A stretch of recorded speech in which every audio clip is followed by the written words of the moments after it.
Funded accounts എന്താണെന്നും അതിൽ normal ആയിട്ട് വരുന്ന റൂൾസ് എന്തൊക്കെയാണ്, അതേപോലെ തന്നെ ഹിഡൻ ആയിട്ട് വരുന്ന റൂൾസ് എന്തൊക്കെയാണെന്ന് 2 മിനിറ്റ് കൊണ്ട് ഞാൻ നിങ്ങൾക്ക് പഠിപ്പിച്ചു തരട്ടെ. ശ്രദ്ധിച്ചു കേട്ടോ.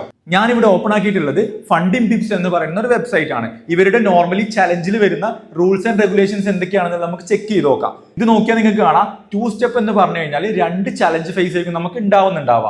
അതുപോലെ തന്നെ $5,000 ആണ് അവർ നമുക്ക് ട്രേഡ് ചെയ്യാൻ വേണ്ടി തരുന്ന എമൗണ്ട്. ഇവിടെ ഈ $5,000 അക്കൗണ്ട് നമ്മൾ ഫസ്റ്റ് സ്റ്റെപ്പ് പാസ് ആവണമെങ്കിൽ $400 ആണ് നമ്മളിവിടെ പ്രോഫിറ്റ് ആയിട്ട് ഉണ്ടാക്കേണ്ടത്. അതായത് 8%. $5,000 8% ആണ് നമ്മൾ ഫസ്റ്റ് ടാർഗറ്റ് ആയിട്ട് നമ്മൾ അച്ചീവ് ചെയ്യേണ്ടത്. അത് നമ്മൾ പാസ് ആയി കഴിഞ്ഞാൽ നമ്മുടെ സെക്കൻഡ് ഫേസിലേക്ക് നമ്മൾ പോകും. അവിടെ നമ്മൾ ഉണ്ടാക്കേണ്ടത് $250 ആണ്. ദെൻ നമ്മൾ ലൈവ് അക്കൗണ്ടിൽ പോയി കഴിഞ്ഞാൽ നമുക്ക് അവിടെ പിന്നീട് ഉണ്ടാക്കുന്ന പ്രോഫിറ്റിന്റെ അവരുടെ സ്പ്ലിറ്റ് എത്രയാണോ, മോസ്റ്റ്ലി 80-20 എന്ന ലെവലാണ് സ്പ്ലിറ്റ് വരാറ്. അതിനനുസരിച്ച് നമുക്ക് വിഡ്രോ ചെയ്യാൻ വേണ്ടി പറ്റും. അവർ തന്ന ഈ $5,000 10% മാത്രമേ ഉള്ളൂ നമുക്ക് മാക്സിമം ലോസ് വരാൻ വേണ്ടി പറ്റുക. സോ നിങ്ങളിവിടെ ശ്രദ്ധിക്കേണ്ട കാര്യം, $5,000 10% എന്ന് പറയുമ്പോൾ $500 എപ്പോഴാണോ നമ്മൾ ലോസ് ഉണ്ടാക്കുന്നത് അന്നേരം നമ്മുടെ അക്കൗണ്ട് ബ്രീച്ച് ആയിട്ട് പോകും. അതേപോലെ തന്നെ മാക്സിമം ഡെയിലി ലോസ് എന്ന് പറഞ്ഞൊരു സംഭവം കൂടി ഉണ്ട്. വിച്ച് മീൻസ് നമുക്ക് ഒരു ദിവസം ഇത്ര ലോസേ വരാൻ പറ്റുള്ളൂ എന്നൊരു ലിമിറ്റ് ഉണ്ട്. മറ്റേത് മാക്സിമം ലോസ് ആണല്ലോ. ഇവിടെ ഒരു ദിവസം നമുക്ക് മാക്സിമം 5% നമുക്ക് ലോസ് ഉണ്ടാക്കാൻ പറ്റുള്ളൂ. അതായത് 5,000ന്റെ 5% എന്ന് പറയുമ്പോൾ $250 നമുക്ക് ഒരു ദിവസം മാക്സിമം ലോസ് ആയിട്ട് ഉണ്ടാക്കാൻ വേണ്ടി പറ്റുള്ളൂ.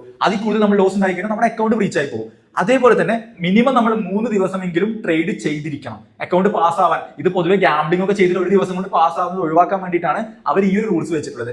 സോ ഇതൊക്കെയാണ് നോർമലി അവർ കാണിക്കുന്ന റൂൾസ്. ഇതല്ലാതെ മോസ്റ്റ് ഓഫ് ദ ഫണ്ടഡ് അക്കൗണ്ട്സിൽ ഉണ്ടാവുന്ന കുറച്ച് ഹിഡൻ റൂൾസ് ഞാൻ പറഞ്ഞുതരാം നിങ്ങൾക്ക്. നോർമലി പല അക്കൗണ്ട്സും ഇക്വിറ്റി ബേസ്ഡ് ഉണ്ടാവും, അതുപോലെ തന്നെ ബാലൻസ് ബേസ്ഡ് ഉണ്ടായിരിക്കും. ഇക്വിറ്റി ബേസ്ഡ് എന്ന് പറഞ്ഞു കഴിഞ്ഞാൽ നമ്മുടെ നോർമലി $5,000 ഈ പറഞ്ഞ പെർസെന്റേജ് ലോസ് വരുത്തി കഴിഞ്ഞാൽ നമ്മുടെ അക്കൗണ്ട് ബ്രീച്ച് ആയി പോകും.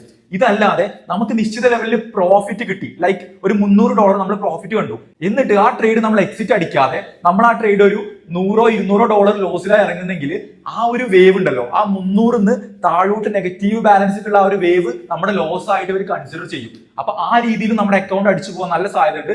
പലരും ട്രേഡ് ചെയ്യുമ്പോൾ ഈ പറഞ്ഞ കാര്യം നല്ലോണം ശ്രദ്ധിക്കുക. അതുപോലെ തന്നെ നമ്മൾ ശ്രദ്ധിക്കേണ്ട ഒരു കാര്യമാണ് തിക് സ്കാൽപ്പിംഗ്. മോസ്റ്റ്ലി ഒരു ഫണ്ടഡ് അക്കൗണ്ട്സും അലോ ചെയ്യുന്നില്ല. തിക് സ്കാൽപ്പിംഗ് എന്ന് പറഞ്ഞു കഴിഞ്ഞാൽ നമ്മളൊരു ട്രേഡ് എടുത്തിട്ട് 2 മിനിറ്റിനുള്ളിൽ നമ്മൾ ആ ട്രേഡ് എക്സിറ്റ് അടിക്കുകയാണെന്നുണ്ടെങ്കിൽ നമ്മൾ അവിടെ ചെയ്യുന്നത് തിക് സ്കാൽപ്പിംഗ് ആണ്. അങ്ങനെ ചെയ്തു കഴിഞ്ഞാൽ അവരുടെ റൂൾസ് വയലേറ്റ് ചെയ്തു എന്ന് പറഞ്ഞിട്ട് നമ്മുടെ അക്കൗണ്ട് ബ്രീച്ച് ആവാറുണ്ട്. അതുപോലെ തന്നെ പലരും ന്യൂസ് ട്രേഡിംഗ് സമ്മതിക്കാറില്ല.